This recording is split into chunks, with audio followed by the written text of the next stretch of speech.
नमस्कार विद्यार्थियों, मैं दिन पारिक स्वागत करता हूं आपका जीके बाय डी के चैनल पर। विद्यार्थियों, आज हम पढ़ेंगे जो मुगल साहित्य है, मुगल साहित्य।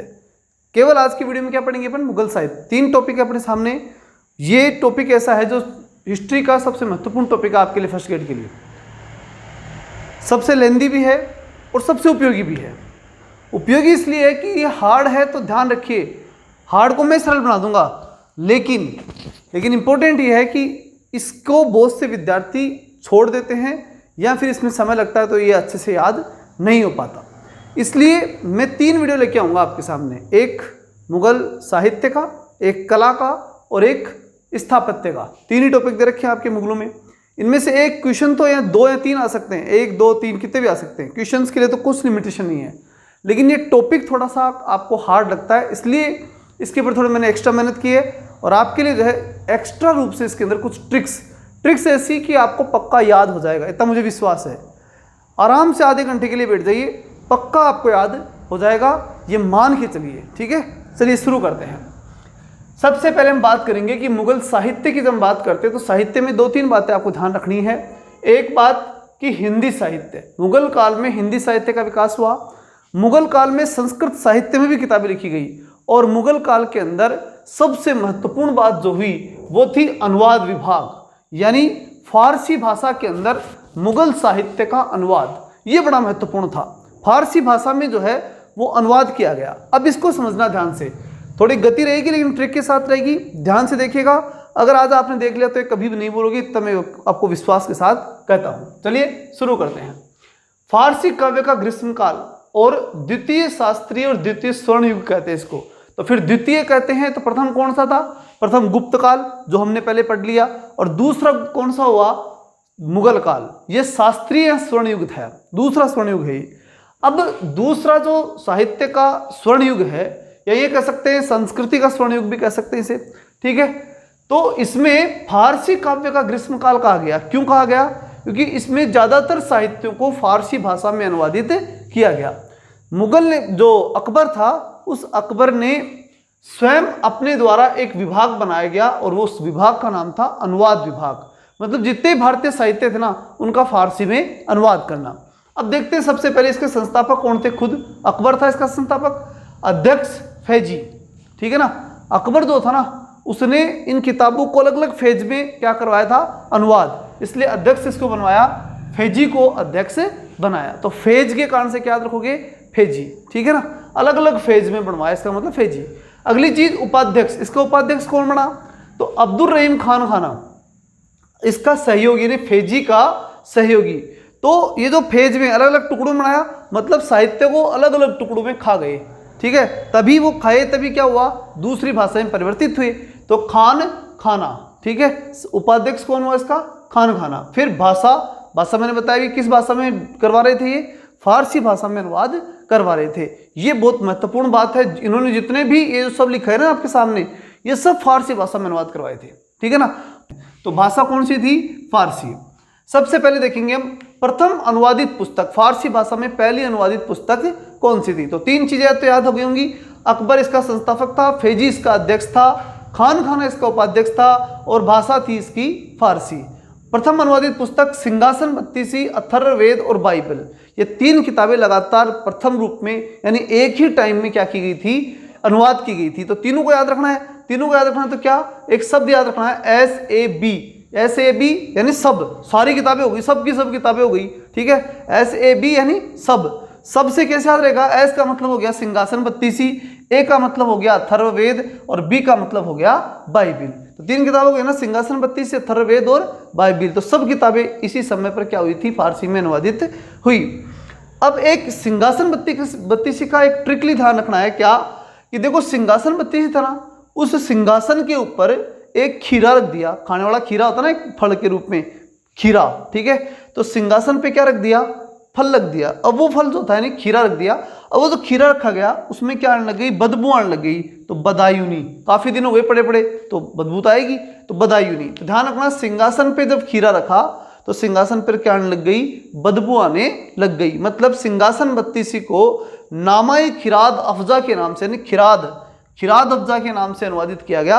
और किसने अनुवादित किया? बदायूनी ने अनुवादित किया। अगली चीज, अगली जो बात आती है वो आती है अल्लोपनिषद। अकबर ने, अब देखो इसमें दो शब्द हैं, अल्लाह प्लस उपनिषद। अल्लाह तो इस्लाम का हो गया और उपनिषद जो हिंदू धर्म का था वो हो गया। तो दोनों चीज़ों को कंबाइंड करके उसने किताब लिखवाई अकबर ने, वो कौन सी लिखवाई? अल्लोपनिषद। ठीक है, इसका टारगेट क्या था, क्यों लिखवाई थी? हिंदू मुस्लिम भाईचारे के लिए उसने ऐसी लिखवाई थी। ठीक है ना, हिंदू मुस्लिम भाईचारे के लिए लिखवाई थी क्या? अल्लोपनिषद। अब उसके बाद ये तो हो गई अनुवाद विभाग की सामान्य जानकारी, और उसके अंदर सिंहासन बत्तीसी यानी सब सिंहासन बत्तीस अथर्ववेद और बाइबिल SAB ये आपको याद रखनी है। अल्लोपनिषद आपको ध्यान रखनी है। अब देखते हैं किताबें, अकबर के काल में कौन कौन सी किताबों का अनुवाद हुआ था। यहां से प्रश्न पक्का आएगा, इसलिए पूरी ध्यान से और पूरे तरीके से देखिए ना इसको। ठीक, ट्रिक मैं बताऊंगा, याद हो जाएगी, घबराने की कोई जरूरत नहीं, आराम से बैठ जाओ। सिंहासन बत्तीसी और रामायण बदायूं, उससे पहले देख लेते हैं कलीला दमना। यहाँ कालिया दमना नहीं है, क्या है? कलीला और दमना। ठीक है ना, कलीला दमना। तो कलीला दमना जो है वो है अबुल फजल की। याद कैसे रखोगे? कालिया दमन था ना, कालिया दमन याद कीजिए, भगवान श्री कृष्ण के समय कालिया नाग, तो वो कालिया नाग था, उसका दमन किया था किसमें? जल में। किसमें किया था? जल के अंदर दमन किया था। तो अबुल फजल कलीला दमना, कालिया नाग का जल में दमन। ठीक, अगली चीज सिंहासन बत्तीसी और रामायण, मैंने क्या बताया था? सिंहासन पे क्या आने लग गई? बदबू आने लग गई। किस पे आने लगी? सिंहासन पे। ठीक है ना, सिंहासन पे बदबू आने लग गई, और बदबू आई, उस बदबू को हटा करके और उसको शुद्ध करने के लिए क्या रखा गया? रामायण को रखा गया। तो रामायण सिंहासन बत्तीसी और रामायण किसने लिखी थी? इनका अनुवाद फारसी में किसने किया था? बदायूनी ने। अथर्ववेद, अथर्ववेद का अनुवाद फारसी के अंदर किसने किया? बदायूनी ने तो प्रारंभ किया।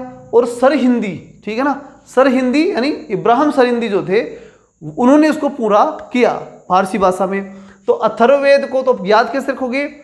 अब सर हिंदी में बोलेंगे, अब सर क्या बोलेंगे? हिंदी में। ए यानी अथर्ववेद, ब यानी बदायूनी, और सर क्या बोलेंगे? हिंदी में। अब सर हिंदी में बोलेंगे। तो ए यानी अथर्ववेद, ब यानी बदायूनी, और सर हिंदी में बोलेंगे। ठीक है ना, तो एंड किसने किया? सर हिंदी ने। प्रारंभ किसने किया? बदायूनी ने। क्या चीज? अगली किताब देखते हैं हितोपदेश। हितोपदेश जो है वो किस किताब, किसके रूप में, किस नाम से अनुवादित हुई थी फारसी भाषा में? मुफर्री अल कबूल। और किसने की थी?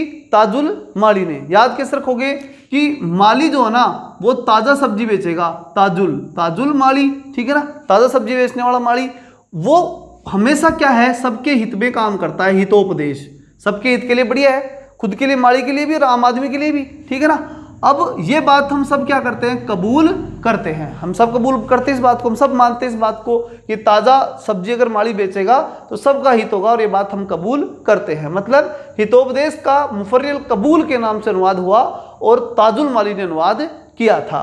किस भाषा में? फारसी भाषा में। फिर आता है जिचेज दीजिए मिर्जाई सिराजी। ठीक है ना, चीज दीजिए, चीज, जिचेज यानी चीज, और दीजिए यानी देना। ठीक है ना, और वो चीज क्या है? शीरा। शीरा जानते हो ना, शीरा यानी हलवा। ठीक है ना, तो हलवा जो है वो चीज के रूप में देने की बात कही गई है। ठीक है ना, अगली चीज भागवत पुराण टोडरमल भाटो। भागवत का भा और टोडरमल का टो, तो क्या हो गया? भागवत पुराण टोडरमल। फिर उसके बाद में राज तरंगिणी। राज तरंगिणी मतलब तरंग, तरंग को बोलेंगे, तरंग जो ना, तरंग, तरंग का मतलब होता है बहर, यानी तरंग जो है वो बहती है। तो राज तरंगिणी को किस नाम से अनुवादित किया गया? बहर उल असमार। बहर के नाम से क्या किया गया? इसे बहर, तरंग से बहर याद रख लेना, इस नाम से तो इसका अनुवाद हुआ। किसने किया? साहबादी। ठीक है ना, साह आबादी। जो साहब लोग होते हैं ना वो तरंगों के अंदर जो है तैरते रहते हैं, तरंगों में जहाज लेकर के जाते हैं। साह आबादी, साहब जब आबाद हो जाते हैं तो तरंगों में घूमने के लिए जाते हैं। फिर फारसी प्रकाश कृष्णदास। ठीक है ना, फारसी फरसा, फरसे से प्रकाश किसके निकल के आ रहा है? कृष्ण के। कृष्ण के फरसे से प्रकाश निकल रहा है, कृष्ण के फरसे से प्रकाश निकल रहा है। मतलब फारसी प्रकाश किसने अनुवाद किया था? कृष्णदास ने। ठीक है, ये फारसी प्रकाश क्या है? संस्कृत और फारसी का शब्दकोश है। मतलब कृष्णदास ने क्या किया था? संस्कृत शब्दों का फारसी अनुवाद बताया था। ठीक है ना, तो शब्दकोश हो गया, ये पहला शब्दकोश था। ठीक, अगली चीज मोहम्मद शाह रंगीला। अच्छा, ये अलग चीज है, आगे चलते हैं। पहले तजक, इसको जो मैं बोल रहा हूँ ना, इसको आप जो है वापस वीडियो को रिपीट करके देख सकते हैं। वापस जब रिपीट करेंगे ना पूरा पढ़ने के बाद में, तो एक बार देखते ही सब कुछ याद हो जाएगा। चलिए आगे चलते हैं। तजक, मुकम्मल खां गुजराती, तजक यानी तज दो अर्थात छोड़ दो, तज देना छोड़ देना, क्या चीज, कंबल, कंबल को त्याग देंगे, तज देंगे, तज देंगे ना, सुबह सुबह उठेंगे कंबल को त्यागेंगे, त्यागेंगे तो क्या देखेंगे, पूरे जहान को देखेंगे।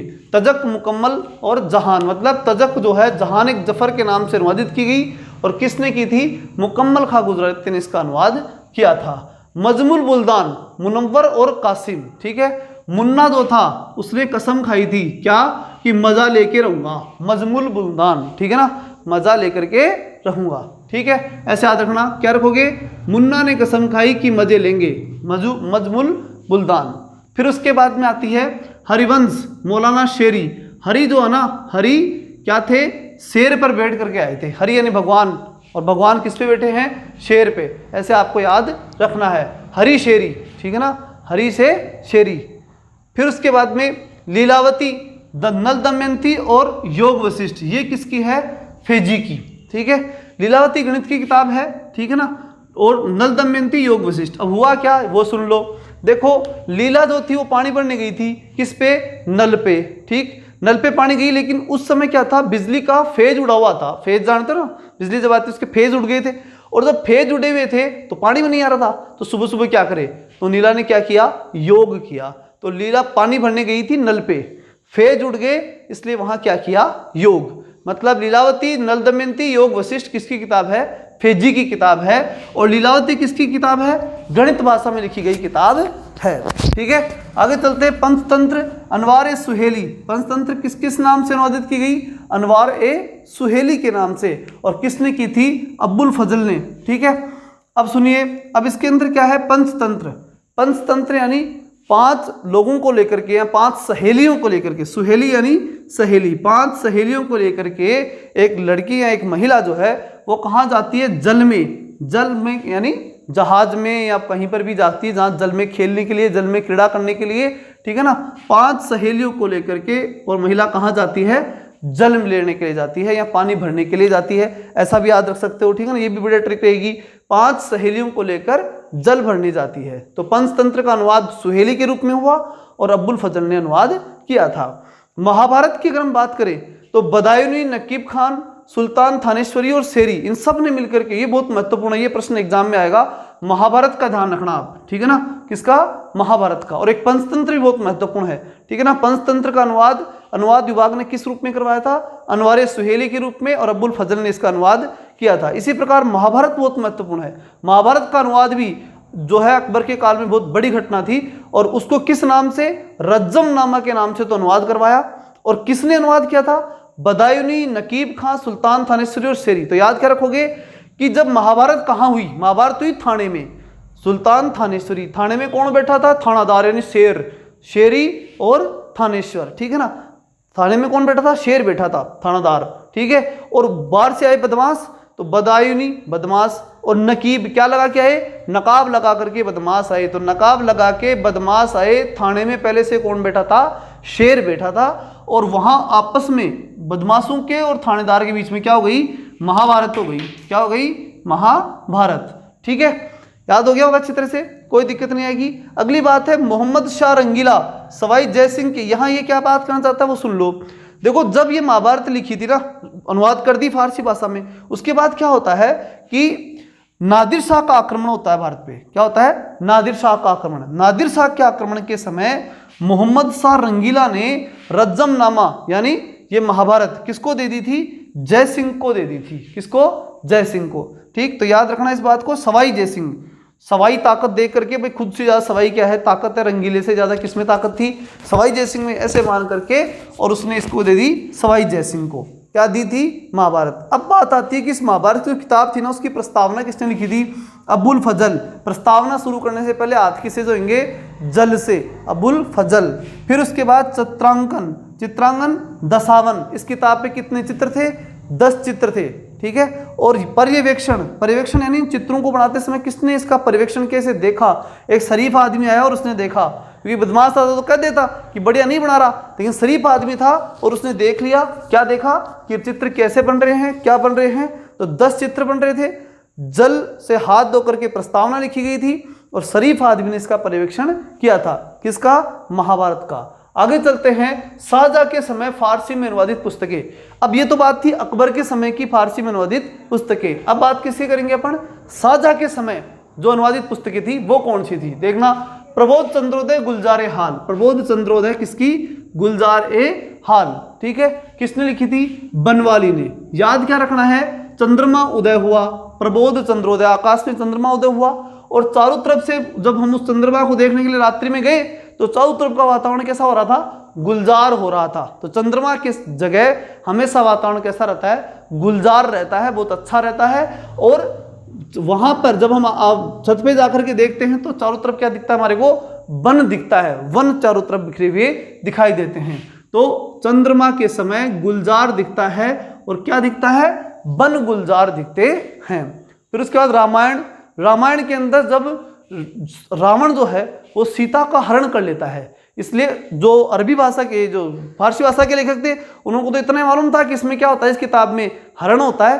तो उसने क्या किया, रामायण का जो अनुवाद है वो किसने किया था, इब्न हरणक। इस लेखक का नाम है इब्न हरणक, लेकिन ये रामायण के हिसाब से याद रख लेना है आप, शाहजहां के समय की बात कर रहा हूं मैं, ठीक है ना।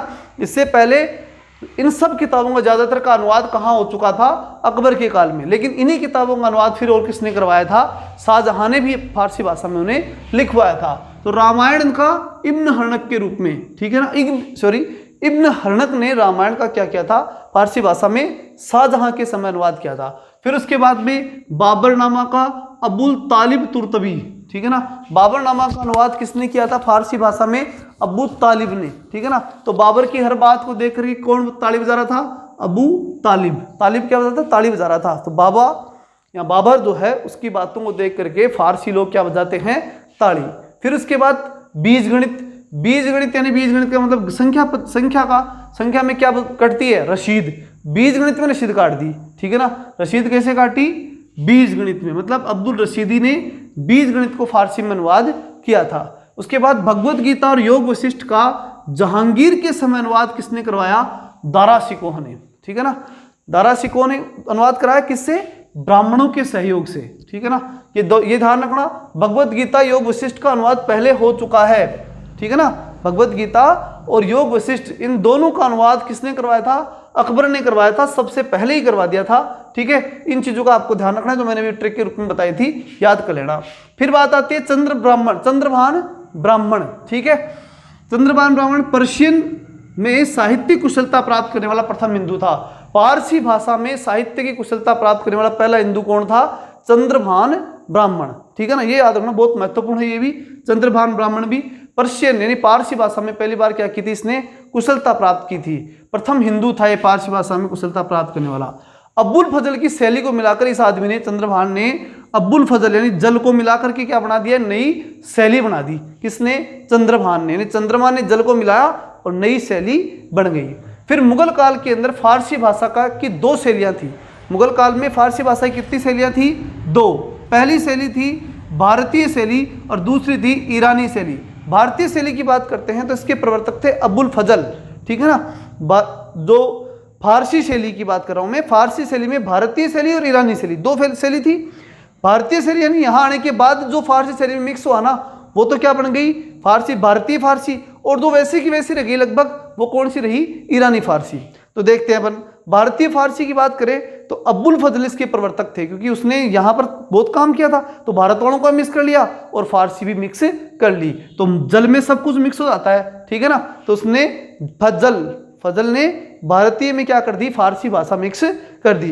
फिर विद्वान कौन, चंद्रभान, ठीक है ना। अभी मैंने बताया था आपको कि जल और चंद्रमा ये दोनों मिलकर के क्या बनाते हैं, नई शैली का निर्माण करते हैं।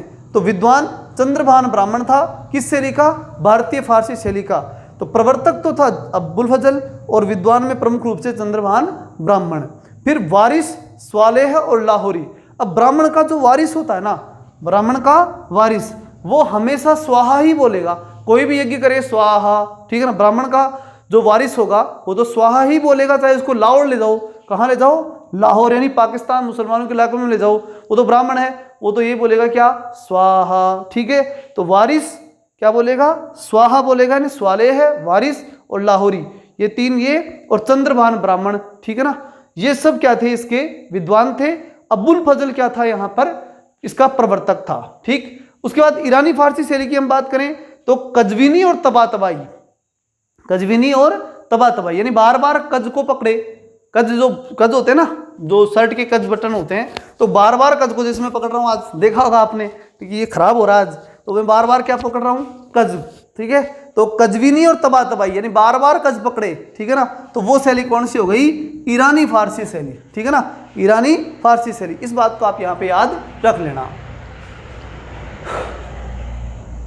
अब चलते हैं अपन कौन सी शैली की तरफ। ये तो थी क्या, फारसी के संबंध में जो इन लोगों ने किया था वो। अब यहाँ पर हिंदी साहित्य का भी विकास हुआ, हिंदी साहित्य का स्वर्ण युग कहा जाता है इसको। ठीक है, मुगल काल को विशेष रूप से, इसके अंदर अकबर का जो काल था, और इसके अलावा जो है संस्कृत साहित्य का भी कुछ हद तक यहाँ पर विकास हुआ था, वो भी हम पढ़ेंगे। तो ध्यान से देखिएगा, सबसे पहले हम बात करेंगे किसकी, हिंदी साहित्य की। हो सकता है नहीं दिख रहा हो, लेकिन आप मेरी बात को सुनोगे तो याद हो जाएगा। ठीक है ना, मैं इसका जो मैटर होगा वो पीडीएफ के रूप में बना करके, और आप जो भी डिस्क्रिप्शन है सॉरी, वहाँ तक मैं आपको पहुँचाने की कोशिश करूँगा, और या फिर जो अपना टेलीग्राम चैनल है वहाँ डाल दूंगा। ठीक है, चलिए देखते हैं हिंदी साहित्य का जो अपना जो मैटर रहा इसके अंदर, मुगल काल में हिंदी साहित्य का विकास कैसे रहा। सबसे पहले अकबर, हिंदी साहित्य का स्वर्णकाल। अकबर का काल क्या था, हिंदी साहित्य का स्वर्णकाल, सीधा याद रख लेना, कोई दिक्कत नहीं है। अगली चीज, इसका पुत्र था दानियाल। किसका, अकबर का पुत्र दानियाल। वो हिंदी बोलता था, वो हिंदी में साहित्य लिखता था, हिंदी की कविताएं गाता था, मतलब उसका इंटरेस्ट हिंदी में आ गया था। तो अकबर ने देखकर बेटा हिंदी बोलता है तो अपने को हिंदी में थोड़ा बहुत काम भी करना चाहिए, तो हिंदी इतिहासकारों को उसने संरक्षण भी दिया। तो कौन कौन से थे वो सुन लो, नरहरि, नंदलाल, दो से तो न से चालू होने वाले, अकबर के समय दो तो कौन थे, न से चालने वाले, हरि यानी भगवान विष्णु, नंद यानी भगवान श्री कृष्ण, नंदलाल हो गया ना।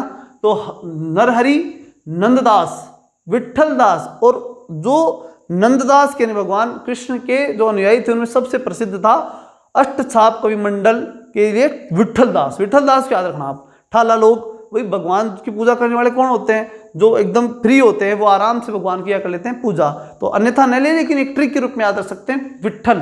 ठीक है ना, कि थोड़े से ठाले होते हैं वो क्या कर सकते हैं, भगवान की पूजा कर सकते हैं। तो तीन हो गए, नरहरि, नंददास, विठल दास। नरहरि, नंददास, हरि और नंद, हरि और फिर नंद हो गए ना।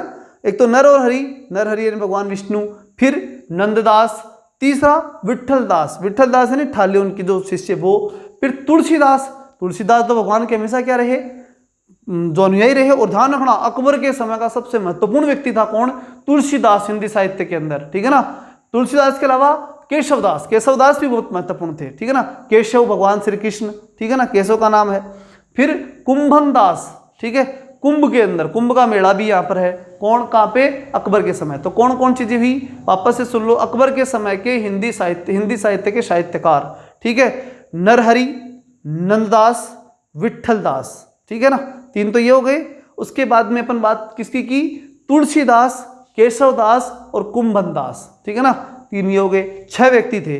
अब हम बात करते हैं किसकी, नरहरि की। नरहरि की हम बात करें तो रुक्मणी हरण, कवित्त श्रृंगार, ये 2 किताब लिखी थी। किसने लिखी, नरहरि। नरहरि यानी भगवान हरि, और वो क्या करते हैं, रुक्मणी के पास जाते हैं। किसके पास जाते हैं, रुक्मणी के पास। और रुक्मणी के पास जाकर के रुक्मणी को हरण करने के लिए गए थे हरि। तो नरहरि किसको ले गए थे, रुक्मणी हरण करने के लिए। ऐसे हरि और ऐसे हरण, किसका हरण, रुक्मणी का हरण। और उसके लिए गए तो वहां जाकर के क्या देखा कि रुक्मणी क्या कर रही थी, श्रृंगार कर रही थी। तो रुक्मणी हरण, कवित्त श्रृंगार, ये श्रृंगार और हरण जो है वो हरि ने किए। ठीक है ना, तो हरि यानी नरहरि की क्या थी, ये किताबें थी। अब नरहरि जो है उसको अकबर ने महापात्र कहा था। ठीक है ना, तो महान पात्र हैं, ये बात तो अकबर कहे चाहे नहीं कहे। ठीक है ना, हम तो जानते हैं कि नरहरि क्या है, महान पात्र ही थे, इतिहास के महापात्र थे। ठीक है, तो अकबर ने भी इनको क्या कहा था, महापात्र कहा। किसको, नरहरि को। तो नरहरि की बात क्लियर हो गई। नरहरि की 2 किताबें, रुक्मणी हरण और कवित्त श्रृंगार, और उसको जो है अकबर ने महापात्र की उपाधि दी। फिर बात आती है नंददास। नंददास की हम बात करें तो रसोपंचाध्यायी, अकबर के दरबार के गीत गाता था। ठीक है ना, गाते समय मृत्यु हो गई थी किसकी, नंददास की। तो नंद था ना, नंददास यानी भगवान श्री कृष्ण के नाम से ध्यान रख सकते हो। नंद, एक नंदू था, ऐसे याद रख लो, नंदू था, वो अकबर के दरबार में गया, वहां गा रहा था गीत, नंदू। ठीक है, और गीत गाते समय उसने रसोपंचाध्यायी, मतलब बड़े रस दिए गीत में। क्या दिए? रस। किसने दिए? नंदू ने। नंदू ने गीत गाया अकबर के दरबार में और वहां लोगों को क्या आया? रस। और 5 घंटे तक सुनते गए, मतलब पंचअध्यायी, ठीक है ना। तो रसो पंचअध्यायी, नंददास, ठीक। और अकबर के दरबार में जाते गाते गाते उसकी क्या हो गई थी? वहां पर ही मृत्यु। तो नंदू की बात भी क्लियर हो गई। तो एक तो नरहरि की बात हो गई, एक नंदू की बात हो गई। फिर आ गए उस ठाले आदमी की, विट्ठल दास की बात। तो विट्ठल दास की बात करें तो 84 वैष्णवों की वार्ता। अब एकदम ठाला था तो वैष्णव एक दो विष्णु से ही बात नहीं की, 84 विष्णु बिठा लिए सामने, यानी भगवान विष्णु के जो 84 रूप थे उन सब से बैठ करके उसने बात कर ली। इसलिए हम कह सकते हैं कि वो क्या हुए? विट्ठल दास, ठीक है ना। ये सिर्फ याद करने के दृष्टिकोण से है, इनमें कहीं अन्यथा आप न लें। उसके बाद तुलसीदास, केशवदास, ठीक है ना। तुलसीदास और केशवदास की हम बात करें तो फिर रामचंद्रिका, जहांगीर, जस चंद्रिका, विज्ञान गीत, रसिक प्रिया, अलंकार मंजरी, वीर सिंह देव चरित्र, ये किताबें थी। देखो भी याद कराता हूँ, ध्यान से देखना, घबराओ मत किताबों के नाम से, देख करके उकचू मत हुआ करो, ठीक है ना। किताबें हैं तो याद हो जाएंगी, कोई दिक्कत नहीं। इस वीडियो को एक बार और देखना, फिर याद हो जाएगी, ठीक है। तुलसीदास से केशवदास के बाद तुलसीदास की किताबें तो आपको खूब पड़ेगी, ठीक है ना। जो रामायण के संबंधित या राम जी के बारे में जो है वो सारा किसने लिखा था? तुलसीदास ने। इसलिए उसको तो आपको वैसे भी अलग से देखना पड़ेगा क्योंकि तुलसीदास की किताबें भी खूब है, ठीक है। मैं यहाँ सिर्फ आपको क्या बताऊंगा? केशवदास की, ठीक है ना। केशवदास की कौन कौन सी थी? रामचंद्रिका, जस चंद्रिका, राम जी की चंद्रिका यानी भगवान माता सीता, रामचंद्रिका एक तो ये। फिर जहांगीर जस चंद्रिका, जहांगीर जस चंद्रिका। अब यहां बात ध्यान रखना, चूंकि ये जो है ना अकबर के बाद की बात करेगा, अकबर का बेटा कौन? जहांगीर, तो उसके बारे में बताएगा कुछ ना कुछ, तो उसकी बढ़ाई की बेटे की क्या? जहांगीर जस चंद्रिका, जहांगीर का जस जो है वो बढ़ाने की बात कर दी किसने? केशवदास की बात करूं मैं, किसकी बात कर रहा हूं? केशवदास, ठीक है ना। तो केशव ने क्या किया? रामचंद्रिका, जस चंद्रिका, चंद्रिका शब्द आ जाए क्या कर दोगे आप? केशवदास कर देना, ठीक है ना। केस यानी बाल, और किस समय? चंद्रमा के सामने बाल जो है वो बाहे जा रहे हैं या बालों को श्रृंगार किया जा रहा है, तो केशवदास। और फिर उसके सामने क्या लिखेगी? मिल जाएगी आपको? चंद्रिका। फिर उसके बाद विज्ञान गीत, रसिक प्रिया, अलंकार मंजरी और वीर सिंह देव, 4 किताबें ये हैं। इनमें कैसे याद रखना है कि वीरों का अलंकार, ठीक है ना, वीरों का अलंकार जो है वो विज्ञान है। वीर हमेशा किस पे विश्वास करेंगे? विज्ञान पर। तो 3 हो गए। वीर, वीर का मतलब क्या हो गया? वीर सिंह, ठीक है ना। फिर अलंकार, वीर सिंह, अलंकार और विज्ञान गीत, ठीक। तो वीरों का अलंकार विज्ञान है, ठीक है ना। रस नहीं है, रसिक प्रिया, रसिक प्रिया नहीं है। वीर जो है वो रसिक पे ध्यान नहीं देते, विज्ञान पे ध्यान देते हैं। वीरों का अलंकार विज्ञान है, रसिक प्रिया नहीं, ठीक है ना। ये याद रख लेना। किसके बारे में है ये बात? किसकी किताबें? ये केशवदास की। और 2 चंद्रिका याद रख लेना, ठीक है ना। चंद्रिका, केशवदास की चंद्रिका 2 तो, और उसके बाद में हो गया जो रसिक प्रिया, और 3 किताबें होगी वीर सिंह देव, अलंकार और जो है विज्ञान गीत, ठीक है। 3 ये हो गई। उसके बाद चलते हैं, कोई दिक्कत नहीं आएगी, ठीक है। कुंभन दास, लास्ट कौन सा है? कुंभन दास। कुंभन दास की हम जब बात करते हैं तो ये भी अकबर के समय का क्या था? हिंदी साहित्य का साहित्यकार था। फिर उसके बाद में हम बात करते हैं जहांगीर के समय के इतिहासकारों की। तो जहांगीर के समय में साहित्य का अंगष्ट युग कहा गया। साहित्य का स्वर्ण युग, हिंदी साहित्य का स्वर्ण युग अकबर का काल, और जो साहित्य का अंगष्ट युग जो है वो किसका काल कहा जाता है? जहांगीर के काल को अंगष्ट युग कहा जाता है, ये याद रखना। फिर वृक्षराज बूटा को इसने विशेष आरक्षण था, विशेष संरक्षण दे रखा था। किसने? वृक्ष के बूटे को, ठीक है ना। किसने? जहांगीर ने। मतलब पूरे जहान में फैलना है ना मेरे को, तो मेरे को वृक्ष को पकड़ना पड़ेगा, क्योंकि वृक्ष की मजबूती जो होती है वो मेरे को रोके हुए रखेगी। ये बात कौन मानता था? जहांगीर, ठीक है ना। तो जहांगीर यानी जहां में फैलना है तो वृक्ष को पकड़ लो। वृक्षराज बूटा को पकड़ लिया उसने। जद्रूप गोसाई, किशनदास और राम मनोहर को इसने श्रेय दिया, ठीक है ना। अब क्या किया? वृक्ष को तो पकड़ लिया, लेकिन उतनी देर में वहां पर दर्शन हुए उसको रूप प्रकट हुआ। किसका रूप प्रकट हुआ? किशनदास और राम मनोहर, राम और किशन का क्या होता है वहां पे? रूप प्रकट होता है। इसलिए जद्रूप, राम और किशन, ठीक है ना। और किसको दिखते हैं ये? उस जहां को देखना चाहता ना, तो पूरे जहान को, तो उसको जहान दिखा दिया, ठीक है ना। भगवान ने क्या दिखा दिया उसे? जहान। ऐसा आप याद रखना। जद्रूप, किशनदास, राम मनोहर, और कहां दिखाया? वृक्ष के नीचे दिखा दिया, ठीक। ये किसके हो गए? जहांगीर के साहित्य की बात हो गई। फिर बात आती है शाहजहां के काल की। शाहजहां के काल की बात करें तो हिंदी साहित्य का रीतिकाल क्या कहलाता है? ये हिंदी साहित्य का रीतिकाल। तो तीन बातें हो गई, हिंदी साहित्य का स्वर्ण काल तो अकबर का काल, अंगस्त्य युग यानी बीच का कोई कौन सा हो गया, जहांगीर का काल, और हिंदी साहित्य का रीतिकाल अगर कहा जाए, ठीक है, तो वो यानी आखिरी काल है मान लो, तो वो कौन सा हुआ, शाहजहां। ठीक है ना, तीनों काल हो गए। स्वयं हिंदी बोलता था कौन, शाहजहां, ठीक है ना, और उसका बेटा बोलता था किसका, अकबर का, क्या, हिंदी, ये ध्यान रखना। सुंदर, सेनापति, चिंतामणि और बिहारी, चार आदमी इसके दरबार में हिंदी साहित्य के थे। कौन कौन से, सुंदर, सेनापति, चिंतामणि और बिहारी।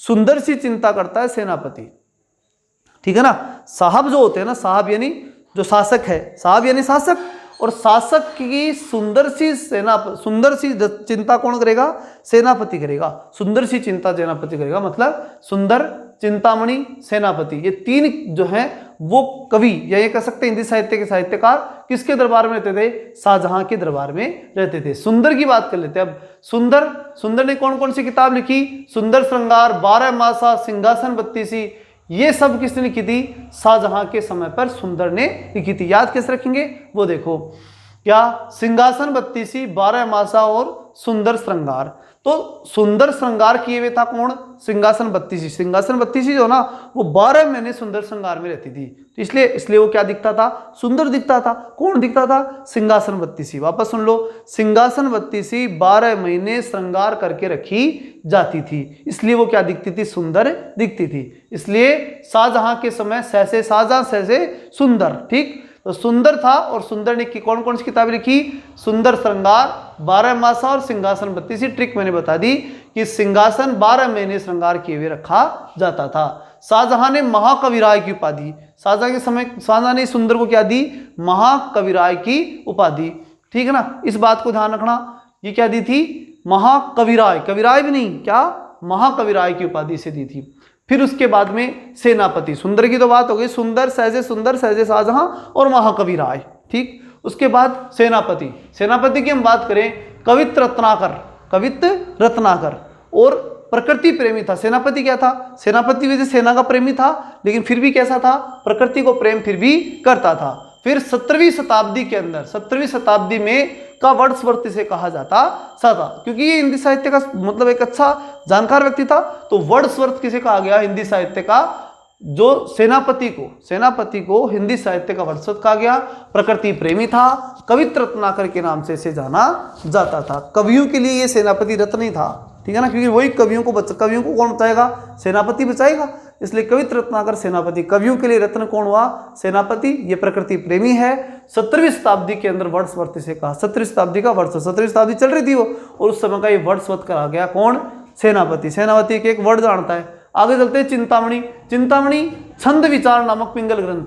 चिंता करेंगे तो छंद का विचार तो आएगा, चिंता करके सोचेंगे तो कोई ना कोई छंद तो ढूंढ ही लेंगे, तो छंद विचार चिंतामणि, चिंता करने से छंद का विचार आता है। फिर बात आती है बिहारी की सतसई जयसिंह संरक्षण मिला। बिहारी की सतसई किसके समय लिखी गई थी, शाहजहां के समय, ठीक है ना, शाहजहां के समय बिहारी की सतसई, क्योंकि शाहजहां के समय कौन था, जयसिंह, और जयसिंह का संरक्षण किसे प्राप्त था, बिहारी को। बिहारी ने क्या लिखी थी, बिहारी सतसई लिखी थी। अंत में देख लेते हैं अपन संस्कृत साहित्य। संस्कृत देखिए, मैं फिर कह रहा हूं, ये वीडियो एक बार और देखोगे ना तब याद होगा। संस्कृत साहित्य की हम बात करते हैं। संस्कृत को संरक्षण देने वाला प्रथम मुगल शासक, संस्कृत को संरक्षण देने वाला पहला मुगल शासक कौन था, तो देखिए अकबर। कौन था, अकबर। ध्यान रखना, मुगलों में संस्कृत का संरक्षण देने वाला व्यक्ति कौन था, अकबर था। फिर सर्वदेश वृतांत संग्रह महेश ठाकुर। सर्वदेश यानी पूरे देश का वृतांत, महेश यानी भगवान शिव, उनको पूरे विश्व की जानकारी है, ठीक है ना, सर्वव्यापी हैं वो। सर्वदेश वृतांत, पूरे देश का वृतांत बता सकते हैं। सर्वदेश वृतांत सिर्फ एक को आता है, किसको, महेश को, ठीक है ना, महेश यानी भगवान शिव, ठीक है। तो सर्वदेश वृतांत महेश ठाकुर। अकबर का इतिहास लिखा था इसने, सर्वदेश यानी अकबर के समय का जो भी इतिहास था पूरे देश का वो लिख दिया इसने। अकबर शाही श्रृंगार दर्पण, पद्य सुंदर नामक जो संस्कृत साहित्य का विद्वान था, उसने अकबर श्रृंगार दर्पण लिखा। अकबर ने श्रृंगार करते समय जो दर्पण में देखा ना, वो बात किसमें लिख दी, पद्म सुंदर ने लिख ली। पद्म देख लिया, पद्मासन में बैठा हुआ पद्म, दो संस्कृत साहित्य के विद्वान पद्मासन में बैठे थे, और वहीं से ध्यान लगाकर देख लिया। क्या देखा कि अकबर श्रृंगार कर रहा है, दर्पण में देख रहा है। किस पे बैठे व्यक्ति ने? पद्मासन पे बैठे व्यक्ति ने देख लिया। तो पद्म सुंदर, अकबर श्रृंगार दर्पण, भानुचंद्र चरित्र, भानुचंद्र चरित्र, सिद्धि चंद्र, चंद्र का चंद्र याद रखना, भानुचंद्र सिद्धि चंद्र, ठीक है ना। तो भानु यानी सूर्य, सूर्य से हमें क्या मिलती है? सिद्धि मिलती है। क्या मिलती है? सिद्धि। इसलिए भानुचंद्र सिद्धि चंद्र। फिर उसके बाद भानुचंद्र चरित्र सिद्धि चंद्र हो गया। उसके बाद आता है हरि सौभाग्यम, देव विमल, हरि का, हरि सौभाग्यम, हरि, अगर हरि जो है उसका हमारे ऊपर भाग्य मिल जाए तो क्या हो गया? देव विमल, देवता की तरह हम बन जाए, यानी हरि वाला, यानी भगवान जैसा भाग्य अगर हमारे को मिल जाए, हरि सौभाग्यम, तो हम भी क्या बन जाए? देवता बन जाए। इसलिए देव विमल, हरि सौभाग्यम देव विमल। ये तो किसके समय के थे? महेश ठाकुर, पद्म सुंदर, सिद्धि चंद्र, देव विमल, ये अकबर के समय के थे। चारों किसके समय थे?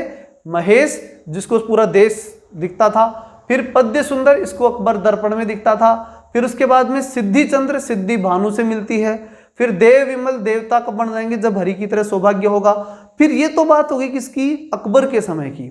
साहित्य, संस्कृत साहित्य के विद्वान, शाहजहां के समय के साहित्य के विद्वान है वो और देख लेते हैं। रस गंगाधर, गंगा लहरी, लहरी का, गंगा का नाम आ जाए ना, गंगा लहरी, गंगाधर, किसकी? गंगाधर की थी, क्योंकि ये गंगाधर कौन था? जगन्नाथ। गंगा जो है वो पूरे जगत की नाथ है, और शाहजहां के समय तो था ही है, ठीक है ना। ठीक, साहब यानी अधिकारी, साहब शासक, वो ये कहते हैं बात, क्या कहते हैं कि गंगा क्या है? गंगा जगन्नाथ है। जगन्नाथ कहाँ रहते हैं? गंगा में रहते हैं। पूरे जगत को पालन करने वाली गंगा ही है। तो गंगा गंगा दिख जाए तो वहां जगन्नाथ पंडित याद रखना। क्या आएगा? जगन्नाथ पंडित। उसके बाद में कविंद्र कल्पतरु, कविंद्र की बात आए तो क्या करना है? सुंदर कविंद्र ने जो है, कविंद्र कल्पतरु ये लेखक का नाम है, और इसने क्या किया?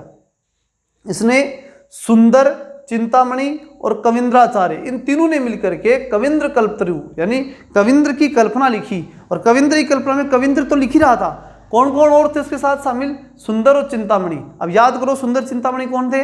ये हिंदी साहित्य के रचनाकार थे। किसके समय पर? शाहजहां के समय पर। पढ़ा था ना अपन इधर, ठीक है। कौन? चिंतामणि और सुंदर, ठीक। और ये कविंद्राचार्य संस्कृत का आचार्य था, तो इसको इन दोनों ने सहयोग किया और कविंद्र चिंतामणि के नाम से किताब, चिंतामणि तो इसमें था ही, कविंद्र कल्पतरु, ठीक है। तो कविंद्र के लिए कविंद्र की कल्पना इन्होंने लिख दी। लास्ट आता है कविंद्राचार्य ने कौन सी किताब और लिखी, ठीक है। तो योग वशिष्ठ पर टीका लिखी। योग वशिष्ठ हमने पहले ही पढ़ी है, ठीक है ना, तीसरी बार पढ़ रहे हैं ये चीज। तो योग वशिष्ठ के ऊपर टीका किसने लिखी थी? कविंद्राचार्य ने लिखी थी। ये था मुगल कालीन साहित्य। मैंने मेरी तरफ से गति के साथ पूरा करने का प्रयास किया, ट्रिक भी पूरी बताने का प्रयास किया है। कम से कम एक बार तो वापस आपको देखना ही पड़ेगा, तब जाकर के क्लियर होगा। चलिए मिलते हैं नेक्स्ट वीडियो में, तब तक के लिए जय हिंद, जय भारत।